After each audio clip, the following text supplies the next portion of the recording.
우리 복음성가 은혜라는 뒤에 이렇게 카피를 해놨거든요. 은혜라는 복음성가 찬양하시면서 우리 금요일 기도회 시작하도록 하겠습니다. 이렇게 음이 높아가지고 마지막 부분 쪽에 가면 저도 음을 잘 못 잡겠더라고요, 여러분. 제목 그대로 은혜로 아마 들어보신 듯 할 거예요. 젊은 친구들이 많이 불러서 같이 찬양하겠습니다. 은혜.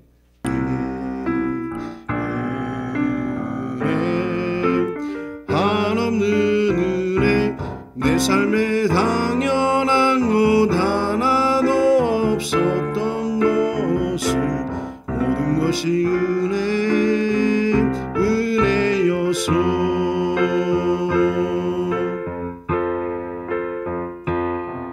내가 이 땅에 태어 사는 것 어린아이 시절과 지금까지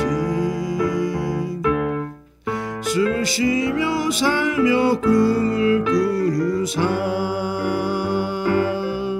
당연한 것 아니라 은혜여서 내가 하나님의 자녀로 살며 오늘 찬양하고 예배하는 삶 복음을 전할 수 있는 축복이 당연한 것 아니라 은혜여서 모든 것이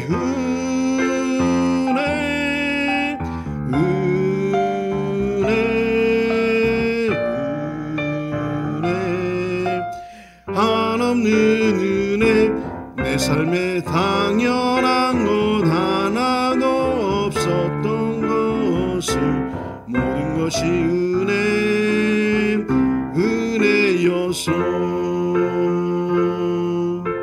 아멘. 제가 음이 많이 맞지가 않았는데 이거 은혜라는 이 제목을 유튜버에 쳐보면 이렇게 나옵니다. 그래서 오늘 새벽에 새벽부터 이 찬양이 계속 생각이 나서 정말 그치 내가 은혜로 살지 혹시 이런저런 생각으로 생각이 많아지고 내가 해야 될 게 많아진다 생각하시면 잠시 그런 것들을 내려놓고 그래 내가 지금까지 살아온 거 은혜였지 지금에서야 내가 모든 걸 다 하려는 것처럼 내가 분주하게 움직이지만 지금까지 내가 하나님의 은혜로 살았지 이것을 꼭 기억할 수 있는 저와 여러분 되시기 바랍니다. 우리 오늘 말씀 보도록 하겠습니다. 말씀 요한복음 15장 7절입니다. 요한복음 15장 7절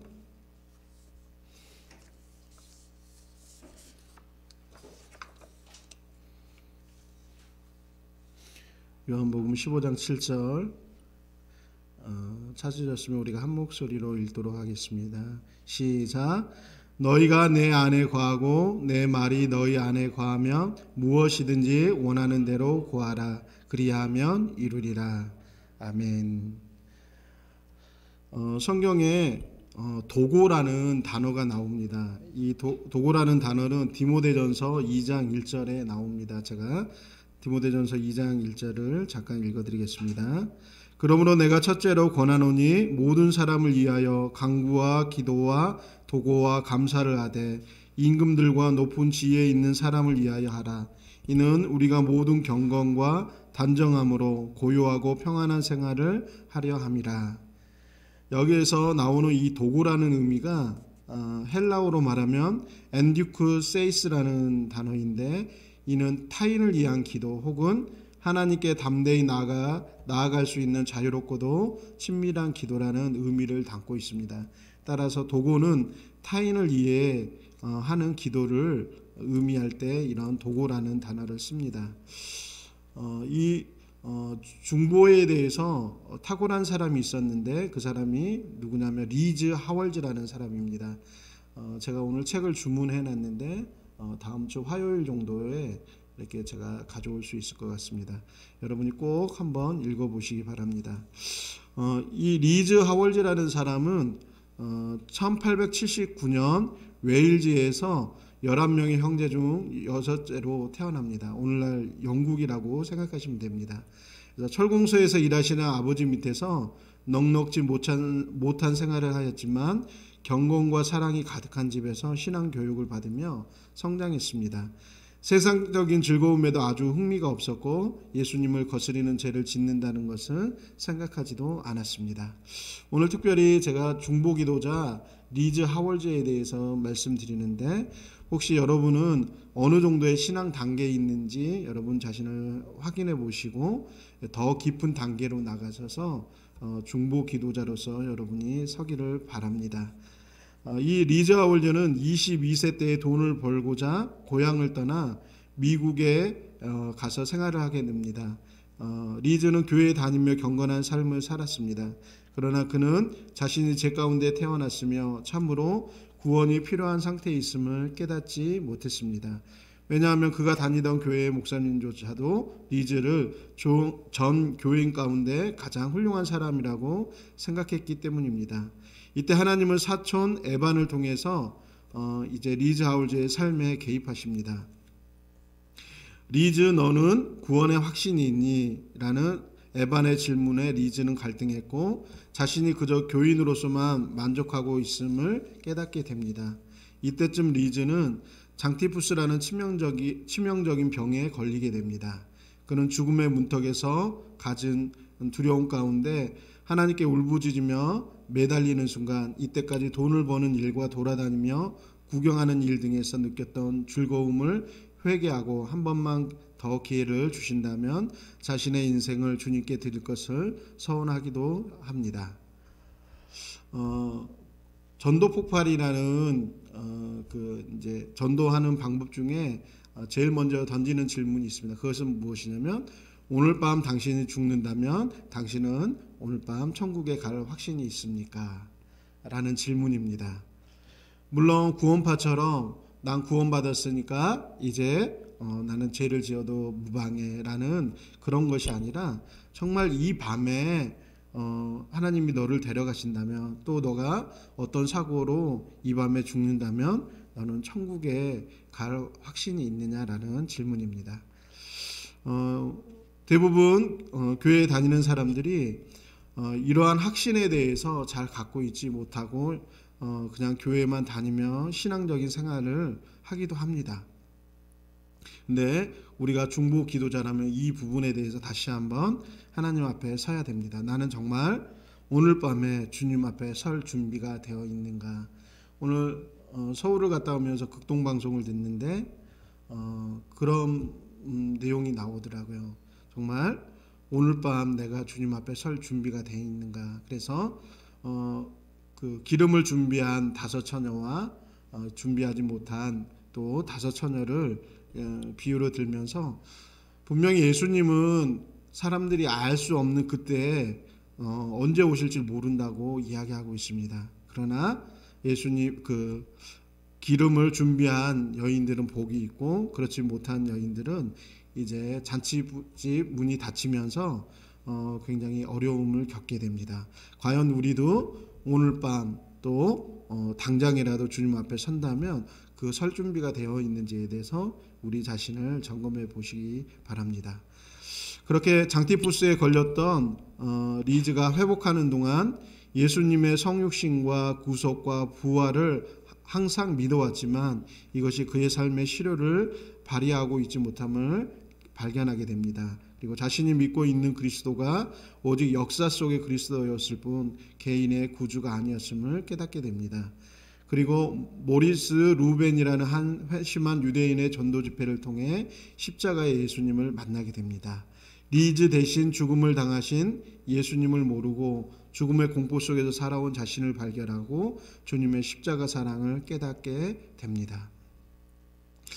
마치 이런 겁니다. 이렇게 자녀가 장성해서 이제 결혼을 해서 이제 돈을 벌고 가정을 꾸리고 자녀를 위해서 자신의 모든 것을 내어주면서 부모님이 또한 자신을 위해서 이렇게 헌신하고 희생했다라는 것을 그때 비로소 깨닫게 됩니다. 우리가 부모님의 사랑을 안다고 하지만 부모님이 걸어가셨던 그 자녀를 부양하고 자녀에게 자신의 모든 소중한 것을 내어주는 것을 스스로 경험해 보지 못하면 부모님이 나를 위해서 어떻게 사셨는지에 대해서 잘 깨닫지 못할 때가 있습니다. 이게 선순환이라고 합니다. 자녀들이 어렸을 때는 왜 우리 부모님은 돈이 이렇게 많지 않을까? 나도 친구들처럼 용돈도 많이 받아서 풍요로운 삶을 살고 싶은데 우리 집은 왜 이렇게 부유하지 못한가? 그런 고민을 할 때가 있습니다. 근데 이제 자라서 결혼해서 자녀를 낳아서 길러보니까 내가 부모님 밥만 했으면 그런 생각이 문득 떠오르더라고요.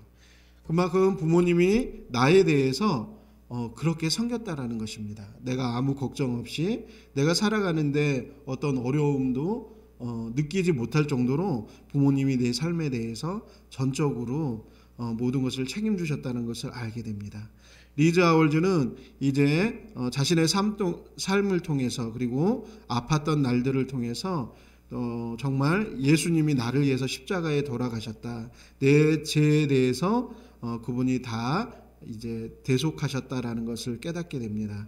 그리고 27세의 린다드 사경회를 통해서 성령 안에서 사는 삶에 대한 설교를 듣고 그리스도께서 몸을 입고 오사 이 땅에 사셨던 것처럼 성령도 우리 몸을 입으시고 이 땅에 사시는 분이라는 것을 깨닫게 됩니다. 이제 그리스도인이 자기 생각과 의지로 살아가는 것이 아니라 하나님이 보내신 영, 예수 그리스도께서 보내신 거룩한 영을 통해서 이제 그리스도인들이 살아간다라는 것입니다. 우리가 말씀을 통해서 말씀을 묵상하고도 살지만 성령을 통해서 그 말씀을 깨닫게 하시고 또한 성령을 통해서 하나님의 역사를 이루어간다라는 것을 이제 리즈 하월즈는 깨닫게 됩니다. 성령께서는 리즈 하월즈에게 명백히 하는 말씀을 하십니다. 뭐라고 하시냐면 그분은 내 삶에 같이 공존하지 않을 것임을 명백히 하셨다. 나는 그분이 내 안에 들어와 거하시게 될 때 나에게 주시고자 하는 그 영광을 보았다. 하지만 내게는 소중한 것들이 많이 있었다. 그분이 이 어떤 것 하나도 그대로 용납해 두지 않으시라는 것을 나는 알았다. 이건 뭐냐면 성령께서 우리 안에 역사하실 때 우리하고 공존하지 않는다라는 거죠. 그러니까 원죄에 타락한 우리와 타협하면서 성령께서 역사하는 것이 아니라 나는 너에게 전적으로 역사하기를 원한다. 마치 수도에 우리가 수도에 물을 틀면 어떤 경우에 녹물이 나올 때가 있습니다. 그러나 그 녹물을 사람들이 먹기를 원하는 사람은 아무도 없어요. 마찬가지로 하나님의 역사가 우리의 타락된 자아와 섞여서 역사하기를 원하지 않으세요. 그러므로 너희 자신에 대해서 너에 대해서 너의 자아에 대해서 깨끗이 비워라라고 말씀하십니다. 성령의 역사하심으로 말미암아 나의 허무한 본성은 하나부터 열까지 다 십자가 앞에 내어 놓아야만 했다. 그러면 그분은 당신 자신의 삶, 당신 자신의 본성을 내게 심어주셨다. 그것은 무조건적인 굴복이었다. 성령께서 우리 가운데 역사하실 때 우리하고 타협하지 않아요. 마치 부모님이 자식에게 교훈할 때 정말 이거는 이 아이가 반드시 지키고 이것은 반드시 그의 인생에 큰 교훈이 돼야 된다고 시작했을 땐 아이가 말하는 거에 대해서 받아주지 않아요. 이건 너 인생에 있어서 철칙이다. 게으르면서 부자 되려고 하고 게으르면서 아무것도 하지 않으면서 뭔가 이루려고 하는 것은 있을 수 없다. 그거에 대해서 정확히 줄을 그어줄 때에는 자녀에게 명백히 이야기해 줘야 될 때가 있습니다.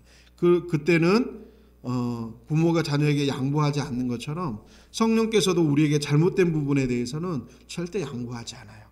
정확히 너는 나에게 순종해라 라고 말씀하십니다.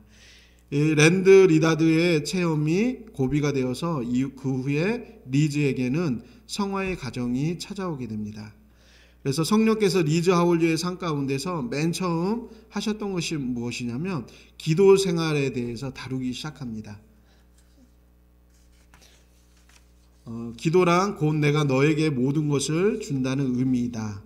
기분 내키는 대로 생각나는 대로 기도하지 말고 오직 성령께서 기도하시는 기도로 기도하라고 말씀하셨다.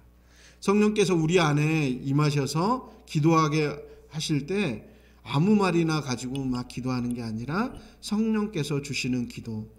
아마 여러분들도 기도하다 보면 기도줄이라고 하죠. 그리고 주님이 주시는 마음이 있을 거예요.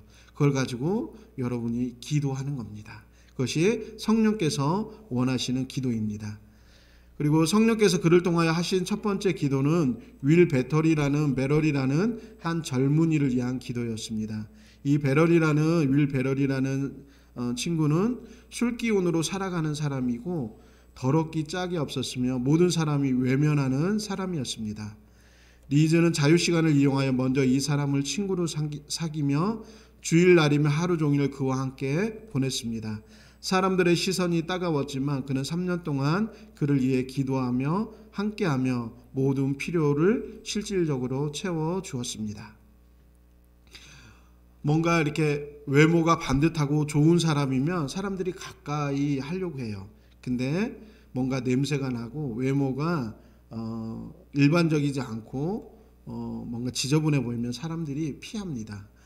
제가 오늘도 쪽방에 갔다 왔는데 쪽방 저도 이렇게 좀 깔끔한 편은 아닌데 이렇게 막 길거리에 누워 있다가 뭐 먹을 걸 준다고 할 때 이분들이 손을 쑥 내밀어요. 그러면 여기에 저기에 막 더덕더덕 정말 때가 그냥 이 덩어리로 막 껴 있어요. 그분들이 손을 쭉 뻗으면 저도 모르게 이렇게 움찔할 때가 있어요. 그래서 저도 이렇게 그런 거 별로 가리지 않은 편이었는데 저도 깜짝 놀랄 때가 있어요. 그래서 아마 이런 친구였던 것 같아요. 윌 베럴이가. 근데 성령께서는 리즈에게 그걸 요구하시는 거예요. 너가 저 사람하고 친구가 되어지고 저 사람과 함께 저 사람의 필요들을 채워줘라. 그럴 때 냄새나는 사람이 옆에 있으면 그 냄새가 이렇게 타고 올라오는 것 같아요. 어느덧 그러면 사람들이 나를 가까이 하느냐? 그렇지 않아요. 그다음에 사람들의 시선이 따가워질 수 있는데 그 사람을 3년 동안 계속해서 리즈가 같이 기도하고 그를 위해 기도하면서 필요들을 채워주기 시작합니다. 그럴 때 한 사람을 사랑하게 되고 한 사람을 사랑할 수 있을 때 많은 사람을 사랑할 수 있게 됩니다. 그리고 많은 사람을 사랑할 수 있을 때 모든 사람을 사랑할 수 있게 됩니다. 두 번째, 성령께서 리즈를 통하여 하신 두 번째 놀라운 기도는 짐 스테익스라는 사람을 위한 기도였습니다. 이 일은 성령께서 리즈에게 후이 내어주는 것에 대하여 처음으로 가르쳐 주신 사건이었습니다. 리즈가 이 사람의 구원을 위해 기도하던 중 이 사람을 구원할 수만 있다면 모든 것을 다 내놓겠다고 주님께 기도하던 중에 그에게 2년째의 방세가 밀려 있음을 알게 되었습니다. 그리고 이를 갚아주면서 짐 스테익스뿐만 아니라 그의 아내까지도 리즈의 후이 내어주는 모습 앞에서 완전히 깨어져서 주님의 사랑을 영접게 됩니다. 그리고 오두막집 모임이 이들 부부의 집에서 시작되어 매주 사람들이 참석하며 가장 포악하다는 사람들도 상당수 거기서 주님께 돌아오는 역사가 일어나게 됩니다.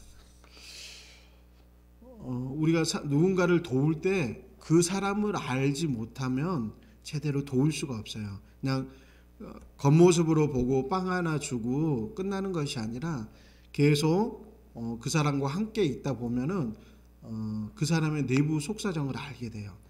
저희가 처음 아이들을 모아서 축구를 할 때 저도 굉장히 당황했어요. 저도 어릴 때 바른 생활하며 살았던 아이는 아니기 때문에 웬만한 건 이해할 수 있었는데 너무 아이들이 욕을 해서 너무 의아했어요. 이런 시대에 이렇게 도시에서 아이들이 이렇게 욕을 하나 왠지 이해가 안 되더라고요.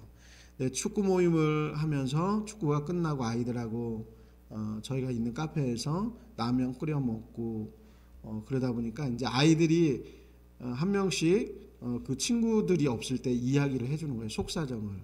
그래서 어떤 아이는 부모님이 안 계시고 어떤 아이는 또 부모님이 또 이제 이혼하시고 제가 이렇게 나중에 아이들 속사정을 듣다 보니까 아이들이 이해가 되더라고요. 저래서 그랬구나. 저래서 아이들 안에 분노가 많아요. 제가 봤을 때 이거 어른들 잘못이에요. 아이들이 양 부모의 그 보호함 없이 혼자 산다라는 거, 뭔가 결핍된 상태에서 살아간다라는 거, 이거는 물질적인 부족함이 아니라 제가 봤을 땐 정서적인 부족함이에요. 그리고 그 아이에 대해서 정서적인 부분들이 지지가 안 되니까 애들이 그 안에 불만이 많은 거예요. 그래서 축구를 하면서 그 아이들의 속사정을 들어보면서 야, 어른들도 이 정도면 너무 힘들겠다. 이제 아이들이 이해가 되더라고요. 그렇게 한 1년 반 정도 공을 차고 나니까 이제 아이들이 어느덧 보니까 제가 물론 축구를 하면서도 욕하는 것을 계속 금지시켰어요. 싸우는 거, 욕하는 거. 어느 날 1년 반 정도 됐을 때 아이들이 욕을 안 하더라고요. 어느 날 이렇게 문득 아이들 하는 이야기를 들어보니까 욕을 안 하는 거예요. 아, 그나마 아이들이 많이 순화가 됐구나라는 생각을 하게 됐습니다.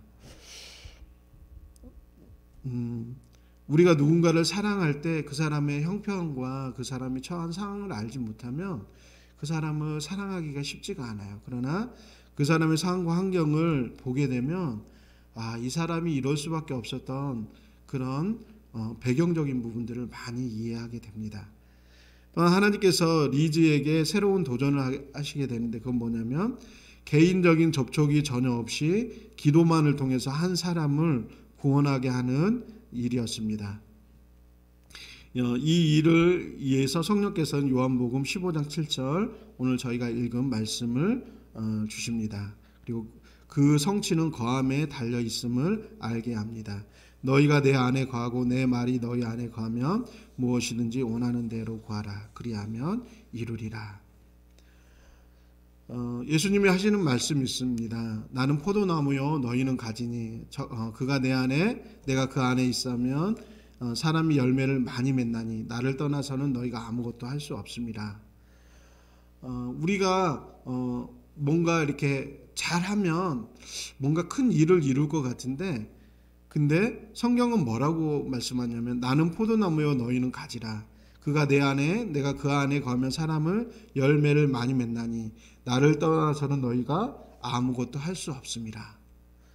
예수님께서는 뭐냐면 예수님을 떠나서는 너희가 아무것도 할 수 없다라고 말해요. 여러분 가지가 나뭇가지가 나무를 떠나서 뭘 할 수가 있나요? 처음에 나무에서 떨어졌을 때는 생생하고 만약에 열매가 맺혀져 있다면 열매도 있는 것 같아요. 근데 얼마 지나지 않아 그 나무는 메마르게 되어 있습니다. 그리스도인에게 있어서 기독교인에게 있어서 제일 중요한 게 이 부분이에요. 하나님을 떠나면 안 돼요. 제가 사고치는 아이들의 그러니까 주님을 떠난 사람들의 특징을 보게 됐어요. 그러니까 막 아이들하고 축구도 하고 같이 지내다 보니까 교회를 떠났다가 오랜만에 돌아오는 경우들이 있어요. 아이들이. 근데 한 가지 공통점은 뭐냐면 좋아져서 돌아오지는 않아요. 뭔가 자기가 뜻한 바가 있어서 교회를 잠시 떠나기도 해요. 근데 좋은 상태가 더 믿음이 있어지고 더 신실해져 가지고 돌아오진 않더라고요. 뭐냐면 하나님을 떠나게 되면 사람들이 죄 가운데 빠지는 것을 보게 됩니다. 내가 주님을 떠나서 뭔가 할 수 있을 것 같고 뭔가 대단한 걸 이룰 것 같지만 그렇지 않아요. 성경에서 이야기하는 것처럼 나를 떠나서는 너희가 아무것도 할 수 없느니라. 그러면서 리즈 하월전에 이제 주님 안에 거하면서 기도를 통해서만 한 영혼을 구원하는 훈련을 받기 시작합니다. 그래서 늘 주님 앞에 거하면서 중보 기도 시간을 통해서 하나님만 바라보며 그 자매를 위해서 한 자매를 위해서 이제 기도하기 시작합니다. 그리고 또한 주님은 리즈를 폐병을 위한 중보 기도로 인도하십니다. 중보 기도자로서 이제 리즈는 그 병자의 고통 속으로 들어가면 자기가 위해서 기도하는 그 사람과 같이 아파할 수 있어야만 합니다. 우리가 이 내용은 박보영 목사님 설교 중에 자주 듣게 돼요. 박보영 목사님이 기도하실 때 그 사람의 병을 나한테 달라고 그러는 것처럼 리즈 하월즈에게도 이것에 대해서 요청하십니다. 그리고 자신의 목숨을 대신 내어주기까지 서원하면서 3개월 동안 이렇게 폐병 환자를 위해서 기도하게 합니다. 그리고 3개월 후에 주님은 갑자기 그 여자를 데려가십니다. 그리고 리즈에게 이렇게 말씀하십니다. 내가 너의 중보 기도를 받아들였지만 그러나 너의 생명을 지금 취하지는 않겠다. 그 대신 나는 너를 살아있는 순교자로 사용하기 원한다. 나는 살아있는 순교자라는 말은 이전에 한 번도 들어본 적이 없었다. 그러나 주님은 내게 다음 사실을 분명히 해주셨다. 즉 내가 과연 내 생명에 대한 권리를 주님께 완전히 이양해 드렸다면 이제 나는 꼭 죽어야만 한다는 내 입장까지도 다 버려야 한다는 것이었다. 하나님께서 우리를 중보 기도자로 쓰실 때 마치 그 사람이 죽어야 한다면 내가 그를 위해서 대신 죽는 것까지 하나님 저 사람을 살려주고 나를 내 생명을 취하십시오. 그렇게까지 깊이 들어가서 하나님께서 우리에게 중보 기도하기를 원하신다라는 거예요. 한 영혼이 주님 앞에 돌아오는 것은 생방만큼 쉽지가 않아요. 저희는 저희 부모님이 교회에 돌아오는데 한 20년, 25년이 걸린 것 같아요. 그 기간 동안에 어떨 때는 포기하고 싶은 마음도 있고 어떨 때는 이게 가능할까라는 의구심이 들 때도 있었어요. 그때마다 저는 그 말씀을 기억해서 주 예수를 믿으라 그리하면 너와 내 집이 구원을 받으리라. 그럼 제가 그 말씀을 가지고 주님 앞에 이렇게 기도해. 주님 제가 믿습니다. 그리고 저희 부모님에 대해서 주님이 구원해 주실 줄 믿습니다. 결국은 교회에 나오시더라고요. 그러니까 저희 아버님이 개척하고 나오셨는데 정말 믿기지가 않았어요. 그리고 이제 저희가 한 4년 작년에 돌아가셨군요. 작년에 저희가 카페 만들 때쯤에서 이렇게 돌아가셨는데, 그러니까 하나님 아버지 앞에서 그 말씀을 가지고 놓지 않으니까 결국 주님께서 그 기도를 이루어 주시더라고요. 하나님께서 리즈에게 이처럼 중보 기도자로서 그를 세워 주십니다. 나중에는 이 리즈 아월즈를 통해서 영국에 전쟁이 있었는데 세계 제2차 대전까지, 그래서 한 사람을 움직이는 것뿐만 아니라 나중에 나라를 움직이는 기도까지 시작이 되어져요. 그러나 처음에는 이처럼 한 개인을 위해서, 또 어쩌면은 이렇게 또 알코올이 걸린 사람에 대해서, 또 폐병 환자에 대해서 계속해서 한 영혼들을 구하는 훈련들을 합니다. 여러분은 지금 어느 단계에 있는지 여러분에게 질문을 던지고 싶습니다.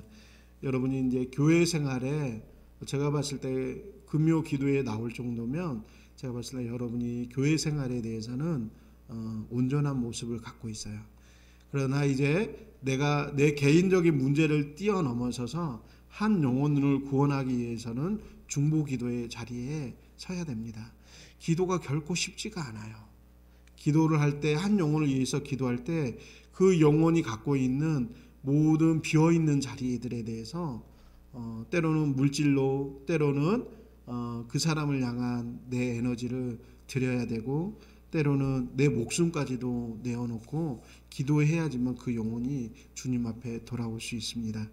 그러나 잊지 말아야 될 것은 이 중보 기도자로서 우리가 한 걸음 한 걸음 나가는 데 있어서 멈추지 말고 그냥 이 정도 삶으로 만족하면 되지, 그렇지 않아요. 하나님께서는 리즈를 통해서 그가 교인으로서는 손색이 없었어요. 그러나 하나님이 그를 중보 기도자로서 세워가기 위해서 때로는 탄광에서 일하면서 하루에 2끼 먹으면서 나머지 모든 것을 자기 주변에 있는 사람들을 위해서 헌신하는 그런 것까지 요구하기도 하세요. 여러분이 어느 단계에 있든지 그 한 단계 성령께서 나를 온전히 주장하고 온전히 나를 써갈 수 있도록 여러분 자신을 내어드리기 바랍니다. 그랬을 때 이러다가 내가 하나님 앞에 쓰임받다가 나 완전히 빈털털이 되는 거 아니야? 그렇지 않아요. 하나님께서는 하나님의 뜻 가운데 자신을 내어놓는 사람을 통해서 하나님의 역사를 이루세요. 하나님의 역사를 이루게 된다면 하나님이 자신이 쓰는 자신의 종들에 대해서 책임을 지세요. 여러분이 하나님께서 혹여나 내가 너를 통해서 내가 하고자 하는 일이 있다 그럴 때 여러분 자신을 온전하게 내어주시기 바랍니다. 마치 이런 상수도 관에서 녹물하고 깨끗한 물이 같이 나오면 그 물을 어떻게 먹겠어요? 먼저 그 상수도 관을 깨끗이 한 다음에 하나님이 거기에 생수를 흘려보내지 않겠습니까? 여러분을 통해서 하나님이 쓰시고자 할 때 아멘 주님 저를 써주시옵소서. 여러분 자신을 온전하게 내어드려서 주님 앞에 크게 쓰임받는 저와 여러분 되시기 바랍니다. 오늘 잠깐 리즈 아월즈 중보 기도자에 대해서 살펴봤는데요. 하나님 내가 하나님 앞에 정말 하나님이 기뻐하시는 중보 기도자로서 서기를 원한다고 이 시간 같이 기도하도록 하겠습니다. 할렐루야. 고맙고 감사하신 하나님, 오늘도 수많은 영혼들을 하나님 바라보시며 눈물을 흘리시며 아파하시는 줄 믿습니다. 아버지, 우리의 마음과 생각이 세상에 빼앗겨져 있는 것이 아니라 하나님의 그 눈동자와 그 마음을 보게 하여 주시고 주님이 원하시는 곳에 우리의 몸과 마음이 가 있도록 주님 역사하여 주시옵소서. 아버지, 이 피곤하고 지친 몸 가운데 새 힘을 허락하여 주시옵시고 하나님을 바라보며 하나님의 뜻을 즐거워할 수 있는 저희들 되게 도와주시옵소서. 이 밤에 함께하여 주신 것 감사드리며 예수 그리스도의 이름으로 기도드렸사옵나이다. 아멘. 주님 가르쳐준 기도로 예배 마치도록 하겠습니다. 하늘에 계신 우리 아버지여, 이름이 거룩히 여김을 받으시오며 나라의 마옵시며 뜻이 하늘에서 이루어진 것 같이 땅에서도 이루어지이다. 오늘날 우리에게 일용할 양식을 주옵시고 우리가 우리에게 죄 지은 자를 사하여 준 것 같이 우리의 죄를 사하여 주옵시고 우리를 시험에 들게 하지 마옵시며 다만 악에서 구하옵소서. 대개 나라와 권세와 영광이 아버지께 영원히 있사옵나이다. 아멘.